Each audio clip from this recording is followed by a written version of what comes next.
JDS ಪ್ರತ್ಯೇಕ ಹೋರಾಟ ಮಾಡ್ತಾ ಇದೆ. ಬಿಡದಿ ಟೌನ್ಶಿಪ್ ಪಾದಯಾತ್ರೆಗೆ ಈಗಾಗಲೇ ವಿಜಯೇಂದ್ರ ಅವರು ಪಾದಯಾತ್ರೆ ಮಾಡಬೇಕು ಅಂತ ತೀರ್ಮಾನ ಮಾಡಿದ್ದಾರೆ. ಜನರ ಅಪೇಕ್ಷೆಗೆ ತಕ್ಕಂತೆ ತೀರ್ಮಾನ ಆಗಬೇಕು ಅಂತ ಭಾವಿಸ್ತೀನಿ. ನಮಸ್ಕಾರ.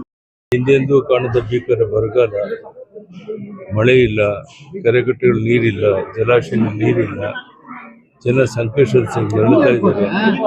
ಆ ವಿಘ್ನೇಶ್ವರನ ದಯೆಯಿಂದ ಇನ್ನಾದರೂ ಮಳೆ ಬೆಳೆಯಾಗಿ ಸಮೃದ್ಧಿಯಾಗಿ ಕೆರೆಕಟ್ಟೆಗಳು ತುಂಬಲಿ ಅಂತೇಳಿ ದೇವರಲ್ಲಿ ಪ್ರಾರ್ಥನೆ ಮಾಡ್ತೇನೆ. ಧನ್ಯವಾದ.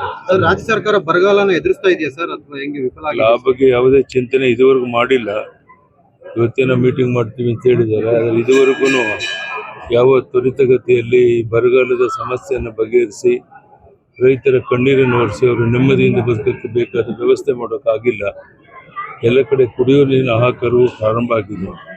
ಇದ್ಯಾವುದಕ್ಕೂ ಈ ಸರ್ಕಾರ ಸ್ಪಂದಿಸ್ತಾ ಇಲ್ಲ. ಇನ್ನಾದರೂ ಅದಕ್ಕೆ ಸ್ಪಂದಿಸಲಿ ಅಂತ ಒತ್ತಾಯ ಮಾಡ್ತೇನೆ. ವಿರೋಧ ಪಕ್ಷವಾಗಿ ಬಿಜೆಪಿ ಏನ್ ಮಾಡುತ್ತೆ ಸರ್? ವಿರೋಧ ಪಕ್ಷವಾಗಿ ಜನರಲ್ಲಿ ಜಾಗೃತಿ ಮೂಡಿಸುವಂತ ಮತ್ತು ಈ ಸರ್ಕಾರದ ಈ ಒಂದು ಜನ ವಿರೋಧಿ ನೀತಿ ಬಗ್ಗೆ ಜಾಗೃತಿ ಮೂಡಿಸುವಂತ ಕೆಲಸ ಮಾಡ್ತಾ ಇದ್ದೇವೆ.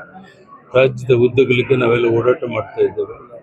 ಬರುವಂತ ದಿವಸಗಳು ಒಳ್ಳೇದಾಗಲಿ ಅಂತ ದೇವರಲ್ಲಿ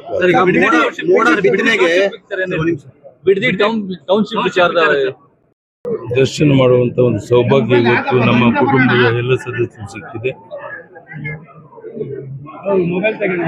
ಪ್ರಧಾನಿ ನರೇಂದ್ರ ಮೋದಿ ಅವರು ಇಡೀ ವಿಶ್ವಕ್ಕೆ ಮೆಚ್ಚುವ ರೀತಿ ಒಳ್ಳೆ ಕೆಲಸ ಮಾಡ್ತಿದ್ದಾರೆ.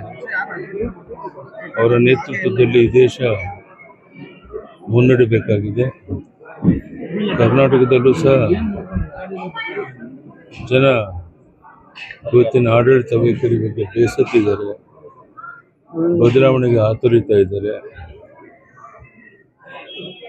ನಮ್ಮ ಪಕ್ಷದ ಅಧ್ಯಕ್ಷರಾದಂಥ ವಿಜಯೇಂದ್ರ ಅವರು ಹಗಲು ರಾತ್ರಿ ರಾಜ್ಯದ ಉದ್ದಗಲಿಕ್ಕೆ ಪ್ರವಾಸ ಮಾಡಿ ಪಕ್ಷವನ್ನು ಕಟ್ಟಿ ಅಧಿಕಾರಕ್ಕೆ ತರುವಂಥ ಪ್ರಯತ್ನ ಮಾಡ್ತಿದ್ದಾರೆ.